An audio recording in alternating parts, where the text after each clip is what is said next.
Peer পদ্ধতিতে হইতে হইবে সংসদ নির্বাচন, হইতে হইবে লেভেল প্লেইং ফিল্ড নিশ্চিতকরণ।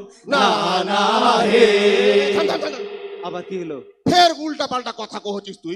আমি ফের কি উল্টা কথা কইনু কও তো? আমি নির্বাচনে কিসের পিয়ার মোহাব্বত বে?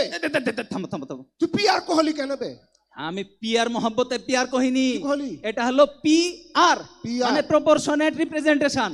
মানে হলো কি, ধরো এই যে এত গালা মানুষ আসছে সারা দেশ থেকে, এই যে সবাই যেটা ভোট দিবে, ভোটের তো একটা টোটাল সংখ্যা হবে, সব সর্বমোট যারা বেশি ভোট পাবে সংসদে আর বেশি আসন হবে। আচ্ছা আচ্ছা শুন শুন শুন, হ্যাঁ ফের কি কইছিস? খেলা হবে খেলা হবে কইছিস কেন? ফের ওই ফিল্ডে যাবি বলে এই একজনা খেলতে যায় কিন্তু নিজে খেলা শেষ করে ওপারে চলে গেছে।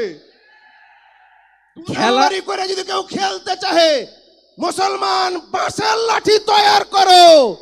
শুনো হ্যাঁ শুনো, এটা হলো ওই পিয়ার। আর খেলার কথা যেটা কইন, ওই যে মহারাজপুরের ফিল্ডের হাটে ওইটা মাঠ আছে না, মাঠে যখন খেলা হয় তো খেলার আগে ওই যে উঁচা নিচে হয়ে থাকে, গোড়া থাকে, ওইগুলা সমান করে দেয়। আমি বুঝালেছি, মানে নির্বাচন হওয়ার আগে এরকম যেখানে গোড়া আছে বন্ধ করে দিতে হবে, যেটা উঁচা আছে সমান করে দিতে হবে। আমি বুঝালেছি, শুন নির্বাচন কমিশনকে রেফারি হতে হবে। একদম ঠিক কথা। খেলবে এসব দল কাউরির সাথে যেন ফষ্টি নষ্টি না করে। একদম আমি বুঝালেছি নির্বাচন কমিশনকে খেপা ও বুঝালাইনি 17 বছর কি হয়েছে, বেশি রকম টালটি বাল্টি করে বাঁশের লাঠি তৈরি আছে। ওইটাই কইলো পিয়ার পদ্ধতিতে হইবে কি কইনো আমি পিয়ার, মনে থিবা কিন্তু দেশ জনতা সবাই যেন মনে থাকে। পিয়ার পদ্ধতিতে হইতে হইবে সংসদ নির্বাচন, হইতে হইবে লেভেল প্লেইং ফিল্ড নিশ্চিতকরণ। না না হে প্রবাসীদের ভোটাধিকার দিতে হবে কথা নাই আর, প্রবাসীদের ভোটাধিকার দিতে হবে কথা নাই আর, প্রবাসীদের ভোটাধিকার দিতে হবে কথা নাই আর।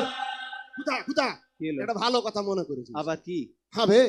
এ তোর ঘে পাড়ার ওই ধুমসি বেটি ছেলেটা মাঝে মধ্যে উল্টা পাল্টা কথা কহে কেন বে? আর কইও না আর কথা, ইয়াকেলি যে দেহাটাতে পড়ে গেল বে, হারি মান সম্মান থাকবে না মনে হচ্ছে একদম। আবে কি কইছে শুনছিস? টিভিতে এসে আগা করে কইছে যারা বাড়ির ভিটা মাটি বেচে, গরু বকরি মুরগির ডিম বেচে বিদেশে গেছে, এরা খালি টাকা ইনকাম করার বেলে মেশিন, এরা টাকা পাঠাইবে আর বহু বেটি বেলে বসে খাবে। এরা ফের কেনে ওই দেশের মানুষের লাগে ভোট দিয়া নির্বাচন করে। শুনো না, আচ্ছা কহাত তো তুই বিদেশে 1.5 কোটির উপরে বাঙালি আছে। হ্যাঁ বে, এই বাঙালি বাংলাদেশি মানুষ যারা বিদেশে আছে এরা টাকা পাঠাইছে, এর ঘে টাকাতে দেশের অর্থনীতি সচল হয়েছে।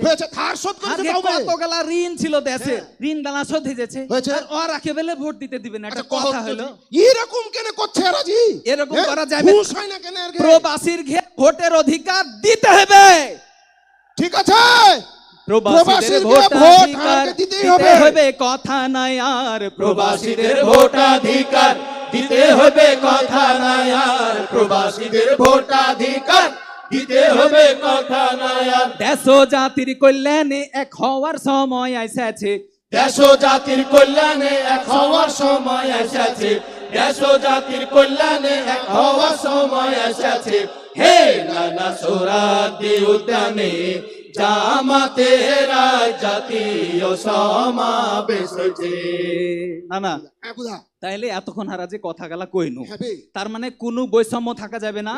আমরা নতুন যে বাংলাদেশ স্বাধীন করেছি, এখানে কোনো দুর্নীতি থাকবে না, কোনো চেতনার ব্যবস্থা হবে না। একটাই চেতনা, সেটা হলো বাংলাদেশ। বাংলাদেশ সারা নতুন করে গড়বো, ঠিক আছে?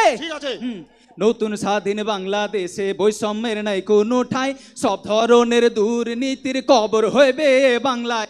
না না হে সুশাসনের সম্প্রীতিতে সবাই মিলে থাকবো মেতে, সুশাসনের সম্প্রীতিতে সবাই মিলে থাকবো মেতে, সুশাসনের সম্প্রীতিতে সবাই মিলে থাকবো মেতে। বাংলাদেশ জামাত ইসলামী এই আহ্বান করিছে, বাংলাদেশ জামাত ইসলামী এই আহ্বান করিছে, বাংলাদেশ জামাত ইসলামী এই আহ্বান করিছে।